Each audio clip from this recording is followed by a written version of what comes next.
जय हिंद दोस्तों। मैं मैथ ब्लास्टर्स पर आकाश तिवारी आप सभी फौजी छात्रों का अपने यूट्यूब चैनल पर बहुत बहुत स्वागत करता हूं। तो आज ऑफिशियल सोल्जर जीडी पेपर जो 1 नवंबर 2020 को हुआ था उसके सारे प्रश्न आज हम देखेंगे। तो इससे आपको पता चलेगा कि कैसे कैसे प्रश्न पूछे गए थे और कैसे प्रश्न आने की संभावना है। तो पहला प्रश्न ज़्यादा बात न करते हुए स्टार्ट करते हैं। तो कह रहा मौर्य वंश के संस्थापक कौन थे। तो मौर्य वंश के संस्थापक तो आप लोगों को 50 सीरीज लिख लेनी है 1 से 50 तक। उसमें आपका जो ऑप्शन सही लगे उसको उसी के सामने लिख देना है। फिर आपको कमेंट बॉक्स में बताना है कि सर हमारे इतने सही हुए, आप और कितने क्या सही हुए। तो सभी लोग अपना नाम और नंबर बताएं। फिर नेक्स्ट पेपर जब लेकर आऊँगा नेक्स्ट ARO का, तो उसमें आपको बताऊंगा कि किसके कितने प्रश्न सही हुए थे इसमें। तो पहला प्रश्न है मौर्य वंश के संस्थापक कौन थे। तो बताना है अशोक, बिंदुसार, चंद्रगुप्त मौर्य और हरिश्चंद्र। तो इसका सही जवाब आप लोगों को लिख लेना है। तो इसका जो सही जवाब होगा वो तीसरा बिल्कुल सही हो जाएगा, चंद्रगुप्त मौर्य। क्या हो जाएगा? चंद्रगुप्त मौर्य इसका सही जवाब हो जाएगा। नोट कर लो। अगला प्रश्न देखो क्या कह रहा है। अगला प्रश्न सभी को जवाब देना है। कह रहा निम्नलिखित में से किस कार्यालय में भारतीय सैन्य अकादमी स्थित है। तो इसका आपको जवाब देना है देहरादून, पुणे, दिल्ली, नागपुर। तो इसका जो सही जवाब होगा, अगर आप लोगों ने देहरादून लगाया है तो बिल्कुल सही जवाब होगा। पहला ऑप्शन इसका बिल्कुल सही हो जाएगा। तो इसका पहला ऑप्शन देहरादून। अगला प्रश्न तुरंत से देखते हैं। अगला प्रश्न तीसरा है थार मरुस्थल किस देश में स्थित है। तो सभी को बताना है थार मरुस्थल नेपाल, भारत, मिस्र या मंगोलिया। तो इसका सही जवाब आपको देना है। तो अगर आपने भारत लगाया है तो इसका सही जवाब हो जाएगा भारत। तो सभी छात्र इसे अपने दोस्तों को शेयर कर दें और जो भी तैयारी कर रहा है वो इस वीडियो को ज़रूर देखें। यदि आप इस चैनल पर नए हो तो इसे शेयर करें, लाइक करें और अभी तक आपने सब्सक्राइब नहीं किया है तो इस चैनल को सब्सक्राइब भी करें। फिर अगला प्रश्न है, अगला है इंडिया गेट किस शहर में स्थित है। तो इंडिया गेट किस शहर में स्थित है तो आपको बताना है। इस तरफ कर देते हैं फोटो। तो जयपुर, मुंबई और दिल्ली। तो इसमें आपको कौन सा सही होगा तुरंत से जवाब देना है। तो इसका जो सही जवाब होगा वो आप लोगों का बिल्कुल सही। यदि आपने इंडिया गेट कहाँ स्थित है, यदि आपने दिल्ली लगाया है तो बिल्कुल सही हो जाएगा। कौन सा हो जाएगा? दिल्ली बिल्कुल सही हो जाएगा। फिर अगला प्रश्न हम देखेंगे। अगला प्रश्न आपका होगा 5 नंबर प्रश्न। तो 5 नंबर प्रश्न क्या कह रहा है कि निम्नलिखित में से कौन सी पर्वत चोटी विश्व की दूसरी सबसे ऊंची पर्वत चोटी है। तो इसका आपको जवाब देना है कंचनजंगा, लोत्से, नंदा देवी या केटू। तो अगर आप लोगों ने इसका सही जवाब केटू माना है तो पांचवे का केटू बिल्कुल सही जवाब होगा। अगला प्रश्न तुरंत से देखते हैं। कह रहा सरदार सरोवर परियोजना किस नदी पर स्थित है? तो सरदार सरोवर परियोजना किस नदी पर स्थित है? गोदावरी, नर्मदा, कोसी और गंगा। देखो परियोजना से 13 नवंबर में भी प्रश्न आया था, तो मैंने सारी परियोजनाएं एक ही जगह लिखा दी हैं। तो आप लोग प्ले लिस्ट पे जाके जो जीके का प्ले लिस्ट है उस पे जाइए और देखिए। तो 13 नवंबर में भी प्रश्न आया था, तो इसे ज़रूर देख कर जाएँ। तो सरदार सरोवर परियोजना किस नदी पर स्थित है? तो बताना है गोदावरी, नर्मदा या कोसी और गंगा। तो इसका सही जवाब क्या हो जाएगा? तो इसका सही जवाब आप लोगों को बताना है। तो इसका सही जवाब नर्मदा बिल्कुल सही हो जाएगा। तो क्या होगा? नर्मदा। फिर क्वेश्चन नंबर 7 पे आते हैं। तो क्वेश्चन नंबर 7 कह रहा है कि विश्व का सबसे बड़ा द्वीप है। तो विश्व का सबसे बड़ा द्वीप सभी को बताना है। जावा, ग्रीनलैंड, क्यूबा या मेडागास्कर। तो इसका सही जवाब आप लोगों को बताना है। तो इस 7वें का सही जवाब क्या होगा? तो ग्रीनलैंड बिल्कुल सही हो जाएगा। Option number 2 Greenland. फिर अगला प्रश्न 8 नंबर पे आते हैं। तो 8 नंबर कह रहा है कि भारत की सबसे बड़ी पेट्रोलियम रिफाइनरी कहाँ स्थित है? तो भारत की सबसे बड़ी पेट्रोलियम रिफाइनरी कहाँ स्थित है? विशाखापट्टनम, मुंबई और जामनगर। फिर अगला ऑप्शन है डिगबोई। तो इसका सही जवाब आप लोगों को बताना है। तो इसका सही जवाब जो हो जाएगा वो जामनगर। कौन सा हो जाएगा? जामनगर। तो 8वें का सही जवाब जामनगर हो जाएगा। 9 नंबर प्रश्न देखते हैं। सोशल वेबसाइट फेसबुक के विकासकर्ता कौन है? Sundar Pichai, Graham Bell, Mark Zuckerberg, Ratan Tata. तो इसका सही जवाब 9 का कौन होगा? तो मार्क जुकरबर्ग। ऑप्शन नंबर 3 बिल्कुल सही जवाब हो जाएगा, नोट कर लें। फिर 10 नंबर प्रश्न है, कह रहा लोकसभा के सदस्य कैसे चुने जाते हैं? तो लोकसभा के सदस्य कैसे चुने जाते हैं? मनोनीत, अप्रत्यक्ष रूप से निर्वाचित, आंशिक रूप से निर्वाचित और आंशिक रूप से मनोनीत या सीधे लोगों द्वारा चुने गए। तो इसका सही जवाब क्या होगा?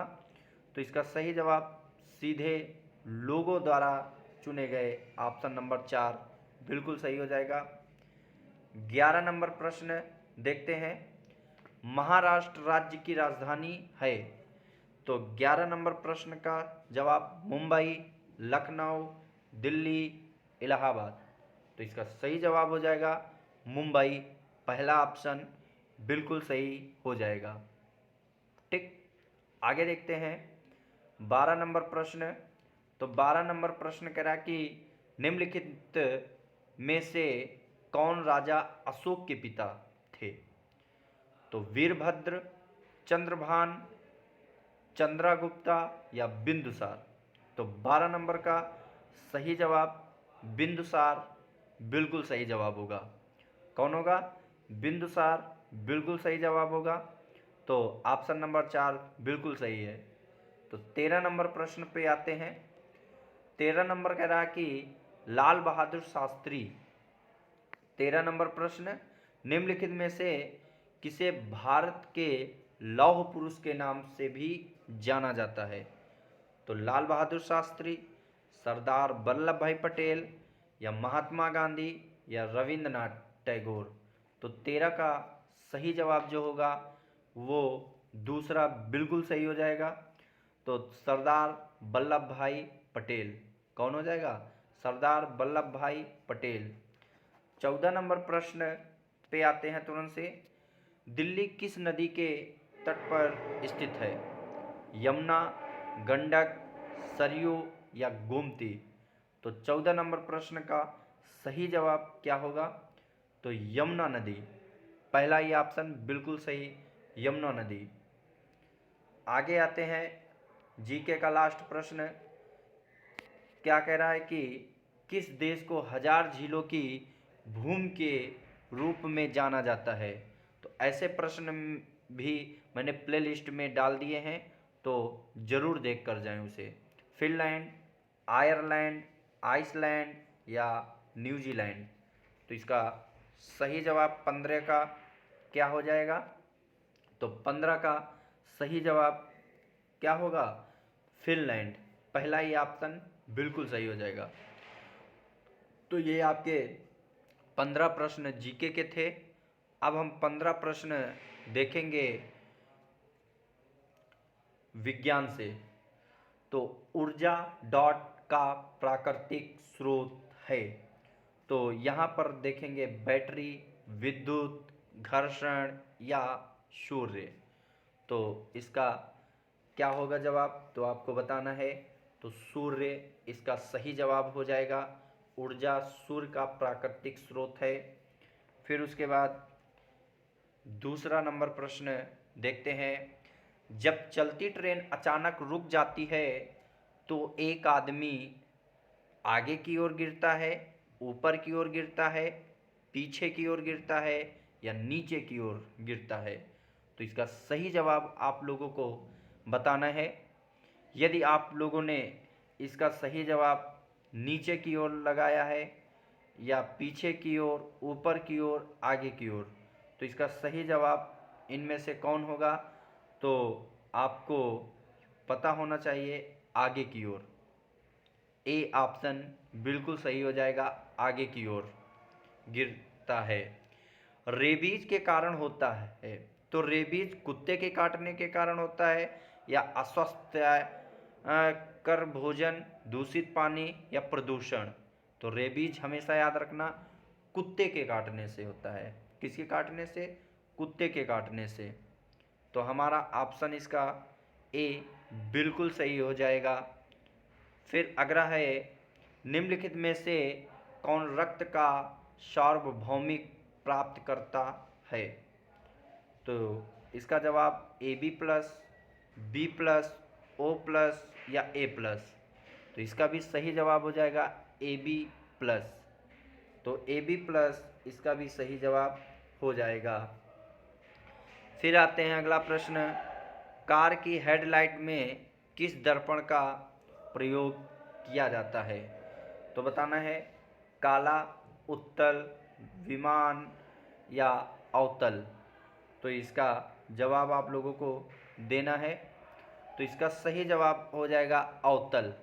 चौथा बिल्कुल सही इसका जवाब होगा। मानव शरीर में सबसे बड़ी ग्रंथि है हृदय, वृक्क, यकृत, फेफड़ा। तो इसका सही जवाब आप लोगों को बताना है। तो इसका सही जवाब हो जाएगा यकृत। तीसरा बिल्कुल सही हो जाएगा।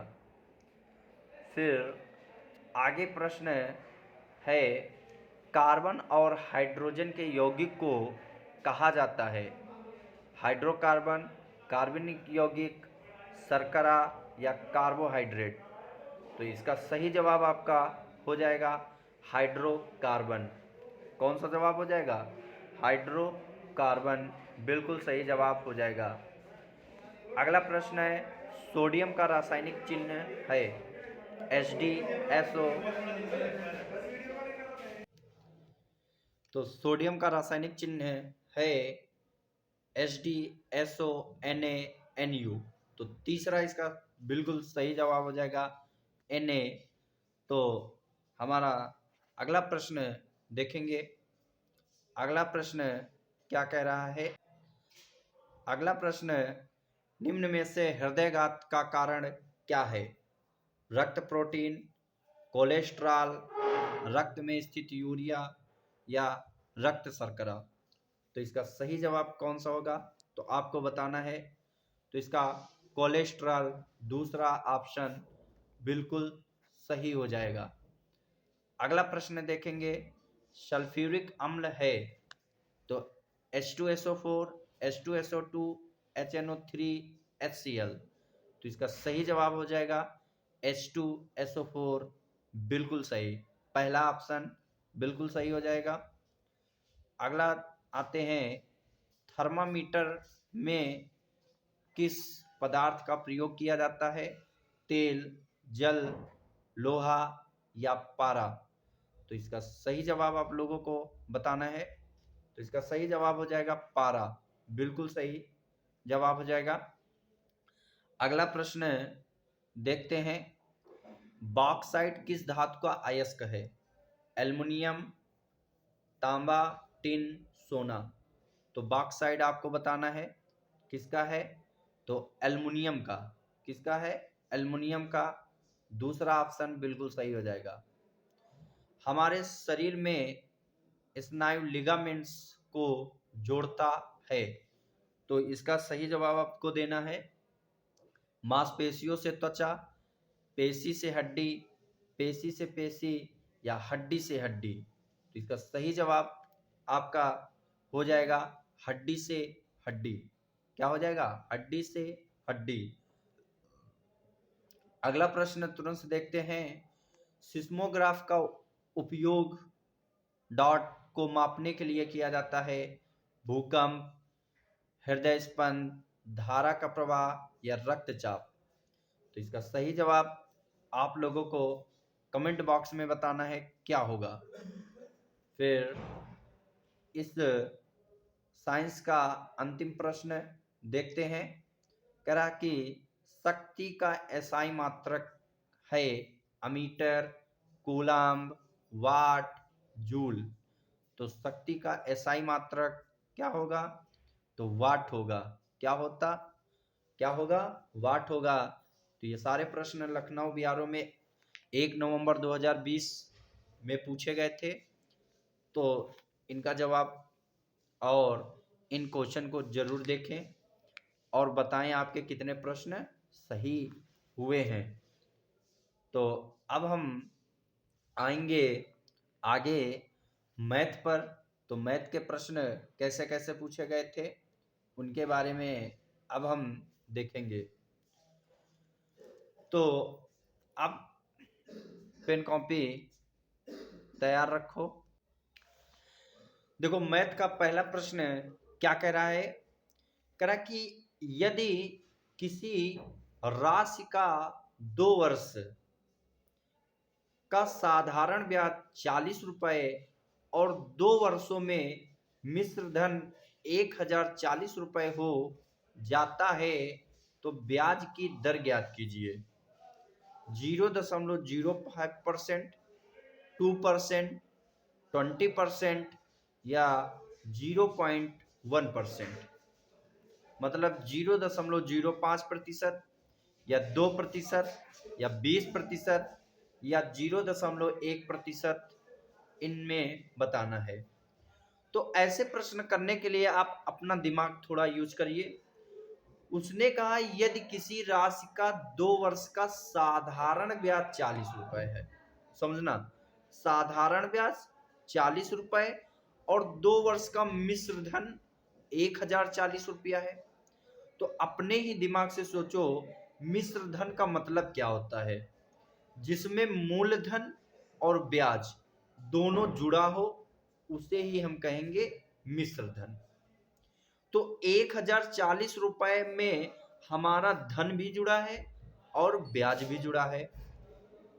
तो अब 1040 में अगर 40 रुपए तुम्हारा ब्याज जुड़ा है तो मूलधन कितना होगा बोलो? तो 1040 में अगर मैं ब्याज निकाल दूं तो मुझे क्या पता चल जाएगा? मूलधन। तो 1040 में अगर 40 निकाल देंगे तो 1000 बचेगा जो हमारा क्या होगा? मूलधन। तो इसे हम ये कह सकते हैं, तो इसे हम जानते हैं कि एसआई बराबर, समझना, एसआई बराबर होता है PR/T/100, यही होता है।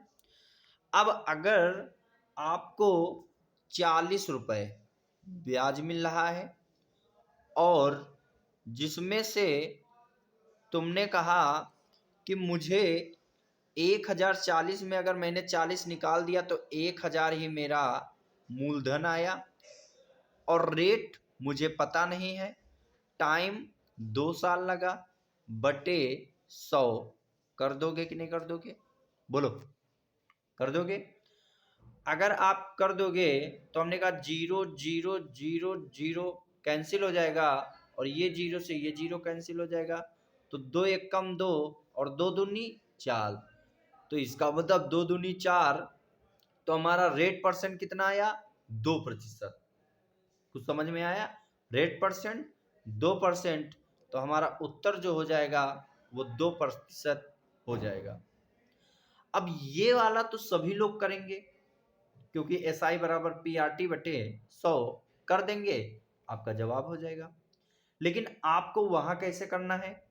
तो पहला पॉइंट याद रखना है कि जो साधारण ब्याज होता है वो हमेशा वार्षिक ब्याज देता है।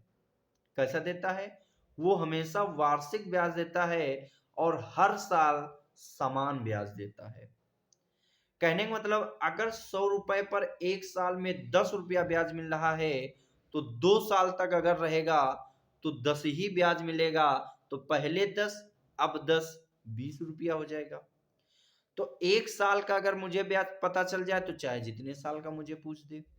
मैंने कहा अगर एक साल में 10 रुपया तो 2 साल में 20 रुपया, 3 साल में 30 रुपया, यही मिलेगा। तो अब आप बताओ कि 2 वर्ष का ब्याज तुमको साधारण ब्याज यहां मिला कितना? 40 रुपए। समझना बात, 2 साल में 40 रुपया ब्याज मिला, और 2 साल बाद मिश्र धन 1000 हो गया। तो सबसे पहले हम देख लेते हैं कि हमारा यहां पर मूलधन कितना है।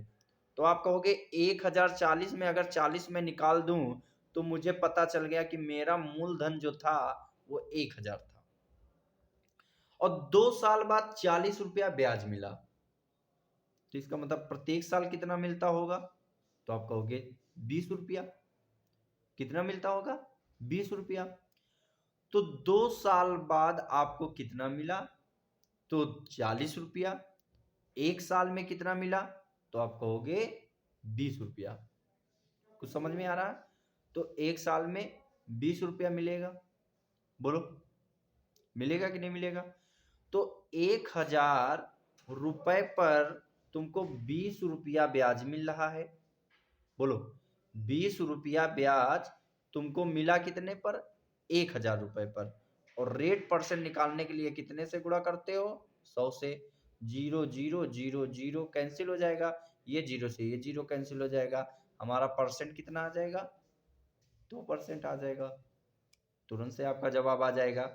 आ जाएगा कि नहीं आ जाएगा? तो अब हम आगे चलते हैं। अगला प्रश्न देखो क्या कह रहा है। कह रहा है एक विक्रेता को 36 संतरे बेचने पर 4 संतरे के विक्रय मूल्य की हानि होती है। हानि प्रतिशत ज्ञात कीजिए।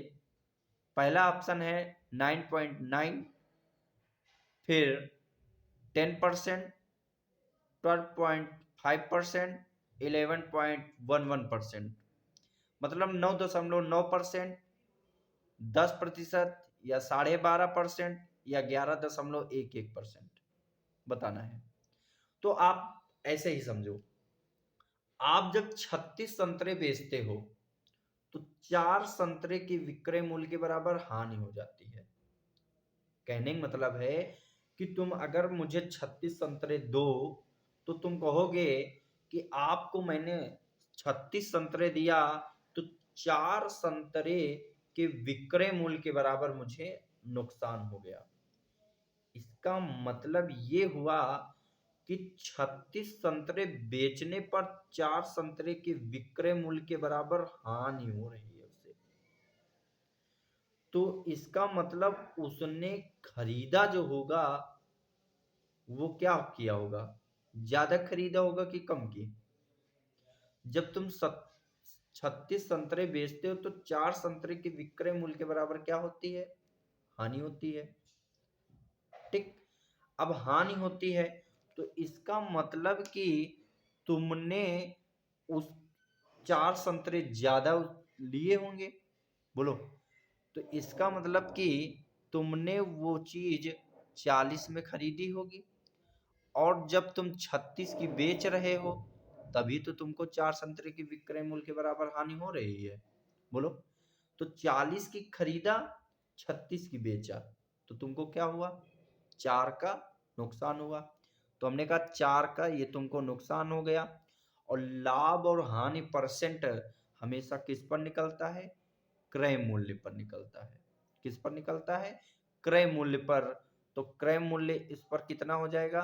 तो क्रय मूल्य 40 रुपया। बोलो। और इंटू क्या कर दोगे? 100। बोलो, कर दोगे कि नहीं कर दोगे? तो हमने कहा 0 से 0 कैंसिल, 4 से 4 कैंसिल, तो उत्तर क्या आया? 10%। आपका बी ऑप्शन बिल्कुल सही हो जाएगा। नोट कर लो इसे भी। अगला प्रश्न कह रहा है कि क्षण की अधिकतम लंबाई ज्ञात कीजिए जिसे 10 मीटर गुणे 5 मीटर गुणे 10 मीटर के कमरे में रखा जा सकता है।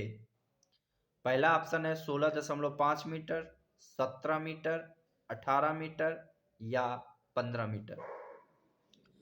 तो इसका जवाब देखने के लिए हमेशा याद रखना, कभी भी अधिकतम वाला शब्द आ जाए तो घनाभ का विकर्ण याद रखना। क्या याद रखना? घनाभ का विकर्ण। तो इसे आप लोग याद रखना, घनाभ का विकर्ण। तो घनाभ का विकर्ण क्या होता है? तो हम देखेंगे, घनाभ का विकर्ण होता है, सभी को याद रखना है, L square plus B square plus H square पूरे का अंडर रूट, यही होता है। बोलो, कोई समस्या नहीं होनी चाहिए। एल का मतलब लंबाई, मतलब 10 का स्क्वायर हो जाएगा। बी का मतलब चौड़ाई, 5 का स्क्वायर प्लस 10 का स्क्वायर। बोलो, कोई दिक्कत नहीं होनी चाहिए। 10 का स्क्वायर क्या होता है? 100। 5 का स्क्वायर 25, 10 का स्क्वायर 100, तो 100 और 100 200, 200 और 25 225 हो जाएगा कि नहीं हो जाएगा? 225। तो यहाँ पर 225, और सभी को पता है 225 जो होता है वो किसका वर्गमूल होता है? तो 15 का होता है। तो हमारा फोर्थ ऑप्शन बिल्कुल सही हो जाएगा। तो फोर्थ ऑप्शन आपका क्या हो जाएगा? बिल्कुल सही हो जाएगा। नोट कर लो, ऐसा प्रश्न आ सकता है इस बार भी। अगला प्रश्न तुरंत से देखते हैं। अगला प्रश्न कह रहा है कि 64 की पावर 2/3 होल दी पावर 1/2 का मान ज्ञात कीजिए। तो ऐसा प्रश्न करने के लिए आप हमेशा याद रखना कि 64 की पावर 2/3 है, तो बटे में 3 दिख रहा है, तो इसका मतलब ये 64 जो होगा वो किसी न किसी का क्या होगा? घन लिखा है। तो 64 का घन क्या होता है? तो 64 का घनमूल क्या होता है? 4 की पावर 3, यही होता है। ब्रैकेट का मतलब गुणा 2/3, यही होगा। क्या होगा? 2/3, और यहाँ इंटू 1/2, यही हो जाएगा। और ये 2/3, तो 2 से ये 2 कैंसिल हो जाएगा। समझो, उसने कहा है 64 की पावर 2/3, तो 64 की पावर 2/3 है, तो इसका मतलब क्या हुआ? इसको हम 4 की पावर 3 लिख सकते हैं, इंटू यहाँ पे हम लिख सकते हैं पावर है 2/3, तो इसको 2/3 लिख देंगे। बोलो, फिर उसके बाद इंटू 1/2 लिख दोगे। 2 से 2 कैंसिल, 3 से 3 कैंसिल, उत्तर क्या आ जाएगा? 4। तो इसका सही जवाब जो होगा वो क्या हो जाएगा? इसका सही जवाब चौथा बिल्कुल सही, 4 हमारा आंसर होगा। अगला प्रश्न देखो क्या कह रहा है कि यदि एक विषम संख्या 5 से विभाज्य है तो निम्नलिखित में से कौन सा उसका इकाई अंक होगा। तो अगर विषम संख्या कोई भी हो, 1 हो, 3 हो, 5 हो, 7 हो, 11 हो, कोई भी हो, अगर उसमें 5 से गुणा भी करोगे तो उसका इकाई अंक 5 ही आएगा, ये याद रखना। ठीक, आगे चलते हैं। कह रहा है कि एक आयत का परिमाप ज्ञात कीजिए जिसकी भुजाएं 5 मीटर और 4 मीटर हैं। तो इसमें आपको क्या करना है कि आपको अगर फार्मूला आता है तो आप तुरंत से कर दोगे, अगर फार्मूला नहीं आता है तो आप यही कहोगे out of syllabus sir, question पूछ दिया गया, कुछ समझ में ही नहीं आया। तो आयत और वर्ग की वीडियो मैंने डाल दी है, उसको पूरा देख लें, आपका प्रश्न गलत नहीं जाएगा। तो ये आयत का परिमाप आपको पता होना चाहिए। तो आयत का जो परिमाप होता है, ठीक, समझना बात। तो आयत का जो परिमाप होता है उसको आपको आना चाहिए। देखो कैसे, इसको थोड़ा छोटा करते हैं। फिर आयत का परिमाप जो होता है पेरीमीटर, वो 2 ऑफ लंबाई प्लस चौड़ाई होता है।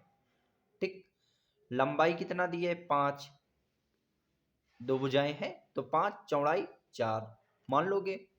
तो हमने कहा कि यहाँ पर अगर हम देखें इसको तो यहाँ पर 2 ऑफ यहाँ 5 प्लस 4 हो जाएगा। फिर उसके बाद हम देखेंगे इक्वल टू 5 4 9, तो 9 दूना 18, 9 दूना 18। तो इसका सही जवाब जो हो जाएगा वो पहला ऑप्शन बिल्कुल सही, 18 हमारा उत्तर हो जाएगा। हो जाएगा कि नहीं हो जाएगा, नोट कर लो। आगे चलते हैं। अगला प्रश्न क्या कह रहा है, कह रहा जब एक पासा फेंका जाता है तो संभावित परिणाम की कुल संख्या क्या होगी। तो इसका सही जवाब आप लोगों को देना है। तो पासा से संबंधित है प्रश्न, तो इसमें आपको सही जवाब देना है।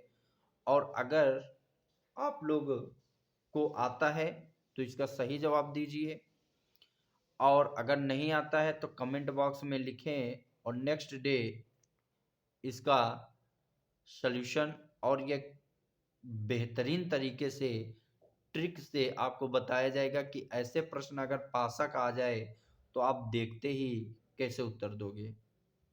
तो अगर आता है तो इसका सही जवाब आप कमेंट बॉक्स में करें, अगर नहीं आता है तो भी बताएं। आगे चलते हैं। फिर अगला है 0.25 को भिन्न में बदलें। तो ऐसा प्रश्न देखो, यहाँ पर 0.25 हमने कहा पॉइंट हटाया, 1 बढ़ाया, आगे संख्या कितनी है 2, तो 2 क्या खिला देंगे 0, हो जाएगा कि नहीं हो जाएगा। तो यहाँ 25 से कम 25, 25 चौको 100, तो इसका सही जवाब क्या हो जाएगा दूसरा 1/4। टिक, आगे चलते हैं। उसने कहा एक व्यक्ति को 660 रुपए में एक घड़ी को बेचकर 40 रुपए की हानि होती है, उसका हानि प्रतिशत ज्ञात कीजिए। तो आप ही बताओ, जब तुम घड़ी को 660 रुपए में बेच रहे हो तो तुमको हानि हो रही है 40 की, ठीक। तो इसका मतलब तुमने ज़्यादा की वो चीज़ खरीदी होगी और तुमने 660 की बेचा, तभी नुकसान हो गया। तो इसका मतलब तुमने खरीदा कितने को होगा, तो आप कहोगे कि मैंने 40 रुपए ज़्यादा खरीदी, बोलो। तो इसका मतलब तुमने खरीदा कितने के, तो आप कहोगे 660 की बेचा, 40 की हानि हुई, इसका मतलब मैंने 700 की खरीदी, तभी तो हानि हुई। फिर इसका मतलब कि तुमने बेचा कितने का, तो आपने कहा मैंने 660 की बेचा। तो फिर मैंने कहा अच्छा आप ही बताओ कि जो लाभ और हानि होता है वो हमेशा किस पर होता है, तो आप कहोगे क्रय मूल्य पर। तो 700 की चीज खरीदा, 660 की बेच दिया, तो हानि कितने की हुई, 40 की। और लाभ और हानि हमेशा किस पर होता है, क्रय मूल्य पर इंटू 100। 0 0 0 0 कैंसिल हो जाएगा, बोलो हो जाएगा कि नहीं हो जाएगा। ठीक। अब 7 से इसको काटोगे तो यहाँ पर 7 पन्ना 35, 7 पन्ना 35, 5 बार जाएगा और हासिल 5 ही आएंगे। तो 7 सत्ते 49, 7 सत्ते 49, 7 एक कम 7। इसका मतलब कि 5.71% आएगा कि नहीं आएगा। तो जो हमारा ऑप्शन दूसरा बिल्कुल सही हो जाएगा। आगे देखते हैं तुरंत से। अगर आप 5% वार्षिक ब्याज की दर पर 600 रुपए के मूलधन पर 4 महीने के लिए साधारण ब्याज ज्ञात कीजिए। अभी मैंने बताया था कि जो साधारण ब्याज होता है वो हमेशा वार्षिक ब्याज देता है कि नहीं देता है। तो हमारा SI बराबर होता है PRT बटे 100, यही होता है। तो अगर यही होता है तो हमने कहा कि 5% की दर से ब्याज की दर 600 रुपए पर के मूलधन पर 4 महीने के लिए साधारण ब्याज, तो साधारण ब्याज ही हमें निकालना है।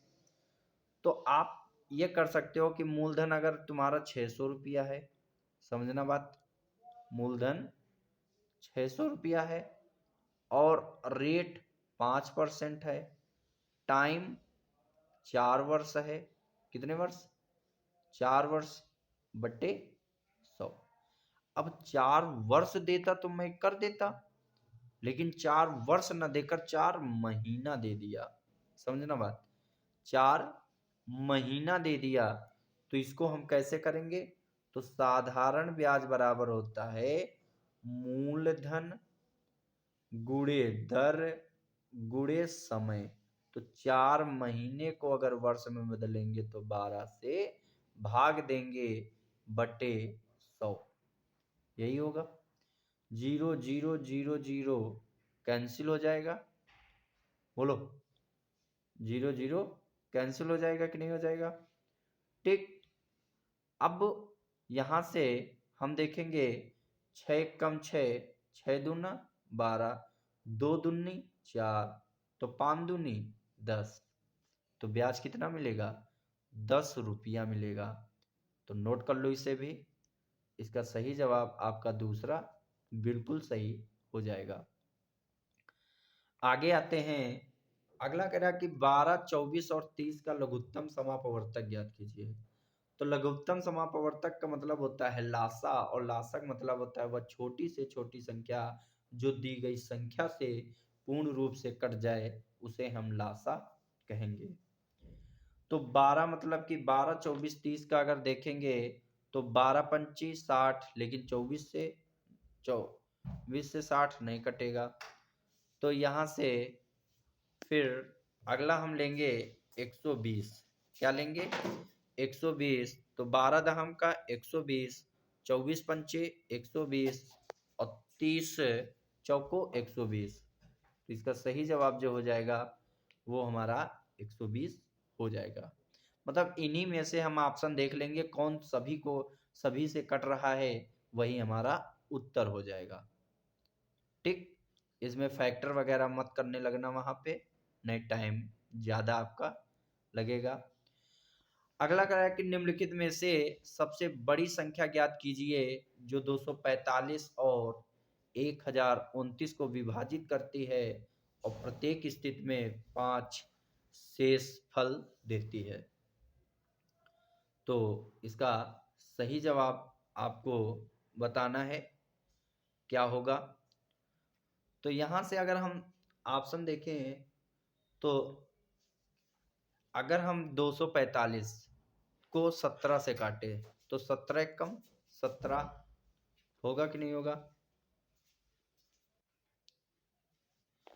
तो अगला प्रश्न कह रहा है कि निम्नलिखित में से सबसे बड़ी संख्या ज्ञात कीजिए जो 245 और 1029 को विभाजित करती है और प्रत्येक स्थिति में 5 शेषफल देती है। तो ऑप्शन है 17, 18, 16, 15। तो मतलब इनमें से कौन सा ऐसा नंबर है जो इनको विभाजित कर दे और 5 शेषफल दे। तो मैंने कहा मान लो 17, तो 17 एकम 17 होगा, तो बचेंगे कितने 7। तो 17 चौको 68, 17 चौको 68, 68 तो शेष कितना बचेगा, तो 7 बचेगा, लेकिन बचना क्या चाहिए 5, मतलब 17 तो हो नहीं सकता। 18 से भाग दो, तो 18 कम 18, तो बचेंगे 4, 65 हो जाएंगे, और 18 या 54, तो भी ज़्यादा बच जाएगा, 16 आते हैं। तो 16 एक कम 16, कितना 16 एक कम 16, बचेगा कि नहीं बचेगा। मतलब कि 245 को अगर हम 16 से भाग दें तो ये 16 एक कम 16 हो जाएगा। तो 8 6 14, 5 16 पचाई 80, तो 85 में 80 जाएगा 5, शेषफल 5 बचेगा। क्या हम 1029 को भी डिवाइड करते हैं, तो 16 पचाई 80, 16 छक्का 96, तो बचेंगे कितने 6, और हो जाएगा 69। तो 16 चौको 64, 64 और 5 69। इसका मतलब कि इसका जो सही जवाब हो जाएगा वो हमारा 16 बिल्कुल सही होगा। आगे प्रश्न है 1002 का स्क्वायर बताओ। तो 1002 का हमको स्क्वायर करना है, तो कैसे करोगे। तो 2 का स्क्वायर क्या होता है, 2 दूनी 4 होता है कि नहीं होता है। 3 डिजिट का स्क्वायर करना है, लेकिन आपको गुणा नहीं करना है। तो हमने कहा यहाँ पर ऐसे देख लिया कि 10 2 2 दिख रही 3 डिजिट, तो 2 दूनी 4, 4 दहम 40, 40 का 0 हासिल 4, 10 दहम 100, और 100 और 4 कितना होता है 104। तो हमारा उत्तर 10404 हमारा उत्तर हो जाएगा। तो कौन सा ऑप्शन हो जाएगा, तो 10404 हमारा बी ऑप्शन बिल्कुल सही हो जाएगा। आगे कह रहा कि राम के पास 45,000 रुपये थे, अपने धन का 2/5 अपने सबसे बड़े बेटे और शेष धन का 1/3 अपने सबसे छोटे बेटे को देने के बाद राम के पास कितना धन शेष बचा, ये पूछा है। उसके पास 45,000 रुपया था, ठीक, और 2/5 अगर दे दिया, तो 5 में अगर 2 दे देगा तो बचेगा कितना 3/5। फिर शेष का 1/3 दे दिया, मतलब 3 में 1 दे दिया, तो बचा कितना 2/3, यही बचेगा, बोलो, ठीक। तो हमने कहा 3 से 3 कैंसिल, 5 9 45, तो 9 दूना 18, तो उत्तर क्या आ जाएगा 18,000। तीसरा ऑप्शन बिल्कुल सही हो जाएगा, कोई समस्या नहीं होनी चाहिए। अगला प्रश्न देखो, कह रहा किस छोटी से छोटी संख्या को 8,788 से विभाजित किया जाए ताकि भागफल एक पूर्ण घन प्राप्त हो। मतलब विभाजित करना है तो भागफल एक पूर्ण, कह रहा कि भागफल एक पूर्ण घन प्राप्त हो। तो मान लो 3 से अगर दोगे तो 3 एक कम 3 हो जाएगा, और 3 दूनी 6 2 बार चला जाएगा। अब 2 बचेगा, तो 3 9 27 हो जाएगा, फिर 3 दूनी 6 हो जाएगा, फिर 2, फिर 63 24 3 9 27 29 29 आएगा। तो ये तो किसी का पूर्ण घन होता नहीं है, हटाओ इसको।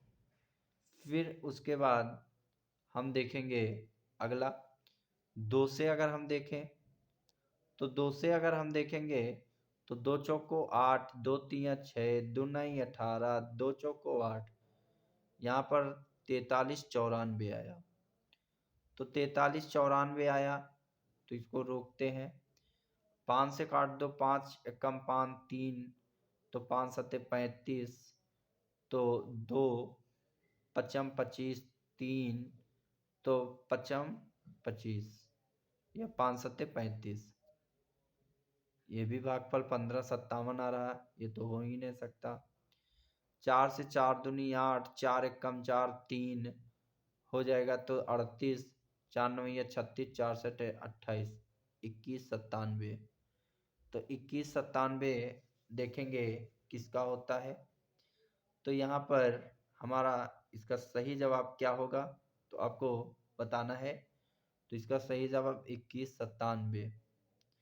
तो 2197 आप जानते हो कि 2 दूनी 4, 3 त्रिका 9 त्रिक 27 और 1, मतलब कि ये आपका 17 का हो जाएगा। किसका घन हो जाएगा? 17 का हो जाएगा। तो आगे देख, अब आते हैं रीजनिंग पर। तो यहाँ पर बिल्ट को 5 हैज़ 32 के रूप में और TRIBE को @935 और यहाँ पर चिन्ह से दर्शाया गया है। तो कह रहा है और रूल को कैसे करोगे। तो यहाँ एक्सक्लामेटरी, तो यहाँ पर हम देखेंगे रूल। तो ऐसा प्रश्न करने के लिए बस आपको कुछ नहीं करना है, नकल टिप करना है। आर, तो यहाँ पर एक चीज़ देखा कि यहाँ आर को क्या लिखा गया है, तो आर को 9 लिखा गया है तो 9 लिख दो। फिर उसके बाद यू को हैज लिखा गया है तो हैज लिख दो। फिर यहाँ पर एक ही ऑप्शन मैंने तीसरा देखा 9 हैज है और कोई ऑप्शन दिख ही नहीं रहा, यहाँ 92 है तो सीधा आगे जाने की ज़रूरत ही नहीं। मैंने तीसरा टिक किया और आगे बढ़ गए। बढ़ जाओगे कि नहीं बढ़ जाओगे? तो पहला ही ऑप्शन आपका बिल्कुल सही हो जाएगा।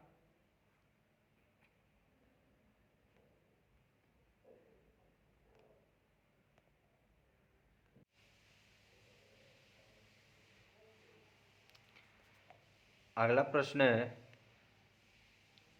देखेंगे, सीरीज का है 6 13 25 51 101, आगे क्या होगा। तो यहाँ पर आपको बताना है इसमें आगे, तो इसमें क्या चल रहा है। एक चीज़ देखो, इसमें अगर हम देखें 6 दूना कितने होते हैं? 12। तो 6 दूना 12 और प्लस 1 कर दिया जाए तो कितना हो जाएगा? 13। फिर 13 दूना कितना होता है? 26। 26 में 1 कम कर दिया जाए 25। फिर 25 दूना कितने होते हैं? 50। 50 में अगर 1 बढ़ा दिया जाए तो कितना हो जाएगा? 51। फिर 51 दूना अगर कर दिया जाए 102। 102 में अगर 1 घटा दिया जाए तो कितना बचेगा? 101। तो अब आगे क्या होगा? 2 गुना करके 1 जोड़ना है।